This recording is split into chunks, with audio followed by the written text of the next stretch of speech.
So we've just got a couple of minutes and we can introduce our next guest. We've just had an interview with a chap called Tariq Mehmood.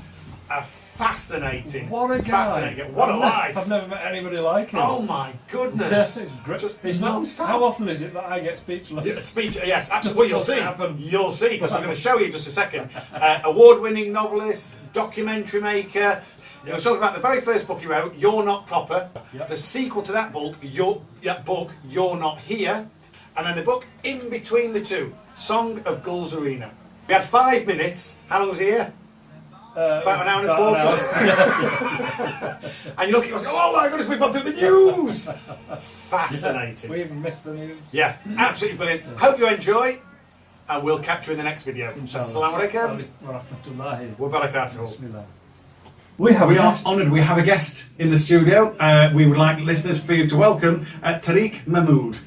Thank you very much. You are more than welcome. Very, very welcome to British Heritage Muslims, British Muslim Heritage Centre. I'm all mixed up for a second. I'm starstruck, Tariq. That's what it is. And welcome to Heritage Radio. Yes, you came in, well, to promote a book, but just speaking then, you've done way more.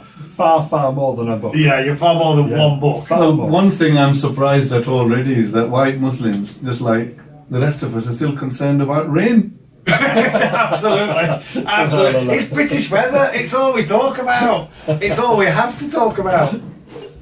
No, brilliant, brilliant. So yes, first of all, thank you very much indeed for joining us. And yeah, if you could just give us a little bit of background, because I know that you're here to promote your latest book, but that's not the first thing that you've done here. You're a professor. You're a film documentary maker, an award-winning novelist. So if you could give us a little bit of your background, that'd be great. Well, I came here to talk about the new book called You're Not Here. But really, the way you posed the question, I wouldn't know where to start. I'm a bit humbled. I didn't set out to be either a writer or a professor or anything like that. I started out just to exist. Yes. And, when I came over to Britain, I used to believe that, in fact, those of your listeners who are in their 50s, and if they came to England in their 60s, I bet you that some of you would have thought, like me, that even the blood inside white people wasn't red.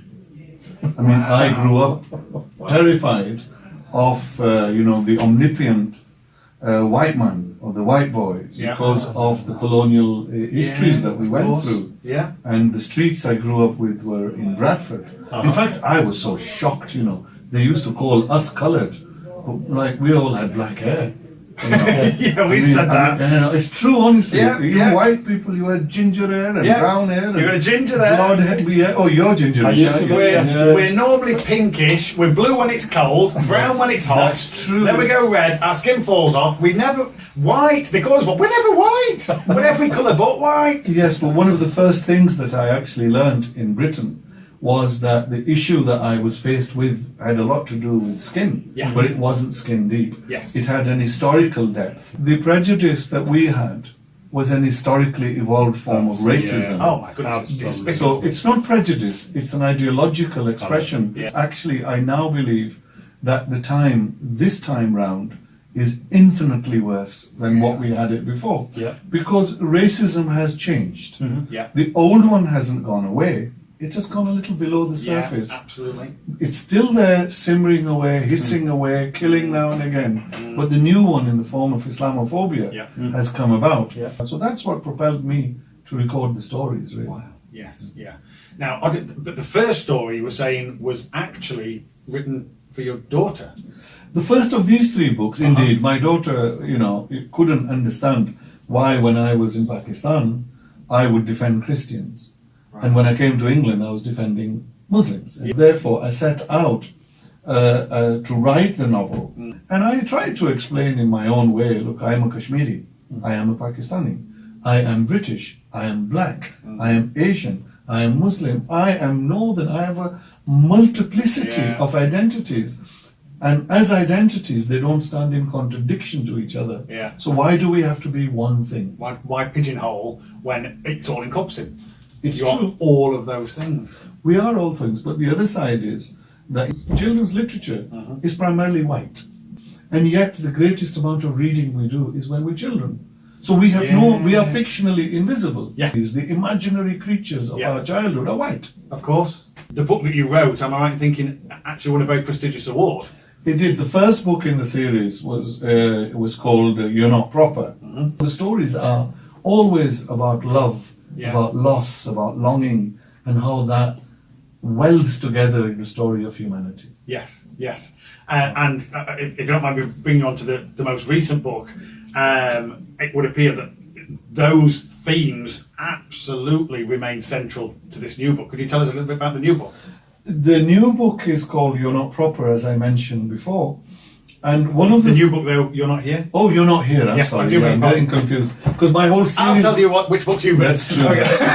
Well, the whole... This, But can I just say how cool it is to say, I've written so many books, I get a bit confused. It's wonderful. What a lovely position to be in. actually, the women, my friends, liked You're Not Here. Well, I can well imagine, because am I right in thinking that one of the main protagonists is actually female, rather than you would normally have men as the main... They are in the first book that it's all to young girls. Yeah. And they're living in a town seething with Islamophobia. Yeah.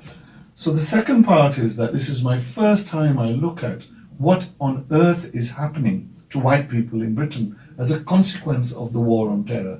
So almost all my characters are white, though the two central, one is an Afghan girl Yeah. and the other is an English boy. He is the brother of the soldier who went missing in Afghanistan. So he wants to find his brother. You mentioned the humour. The humour there sounds very British. It sounds like a very British humour. Does that translate to people who are maybe reading it from a different perspective? Do they get the British humour? That's a really good question. Sometimes not. I mean, because sometimes not. But this is always a problem. If you try to cook a curry Yeah. that suits all tastes, it becomes tasteless. Absolutely, yeah, yeah. And it's very much northern, but also when you set novels in the north, Londoners won't buy it. Well, actually, yes, that's so true. I mean, there is a divide even in this country between, relationships, but also between humour and dialogue. Just the words that we use and the way that we articulate ourselves is very different in the north compared to in the south. So yeah, I was just wondering if it translated, but you say yes and no. I've written 3 books set in the war on terror. I've talked on about 2 of them. Yeah. The third one is this one here, which is called The Song of Gulzarina. That bled out of me, really. This one was the story of a 70-odd-year-old Pakistani atheist who becomes a suicide bomber in Manchester. And the book was published a year before the terrorist outrage in Manchester itself. Yeah. So we had to withdraw for a while Very the publicity sensitive. around it. Yeah. Where I was used to work in Peshawar, I used to live in Pakistan, and also because I live in Beirut, that because I've never lived in peace, and I know so many people, if you're from Kashmir, they've never known peace. You know, we've been divided and conquered for a long, long time. Things If you you, take for granted. if we go to Afghanistan, what have we known? Or if you go down to Palestine and you're now in Syria or in all these regions, what have we known? We've known nothing but war. Yeah. Well, I tried then to go link a story right the way through 1940s to the present. And when we came here in the 1960s, that was only a few years after the carnage of the subcontinental partition and the Indo-Pak wars, which I have vague memories of. We used to go back to visit our families in 5-year slots. It was too expensive to go. So if you come in 65, you went in 71. Yeah. Well, that's the creation of Bangladesh. If you went then a few times later, by the 70s, that's the occupation of Afghanistan by the Soviet Union by 79, and that goes all the way through for the next decade. Yeah. And we have a little respite in which lots of things happen, and we're back in the same position. So one of the things I tried to address in this one was, well, what happens to families through this period? What happens to love affairs through this period? What happens when you're getting old? You have the ability to tell your story just as much as I have the ability to tell the story. We just have to spend a bit of time think and tell it. Absolutely. Wow. Wow.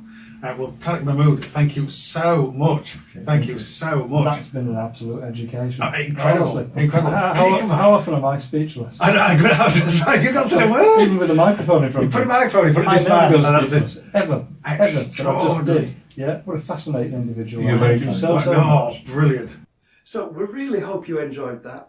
For the 21 video series, everything you ever wanted to know about Islam and the Muslim culture, But couldn't be bothered to ask. click the link in the top right of the screen. Also, please subscribe by clicking the red button below if you haven't already done so. We want to reach as many people as we possibly can. Thank you once again for your support, and we'll see you in the next video.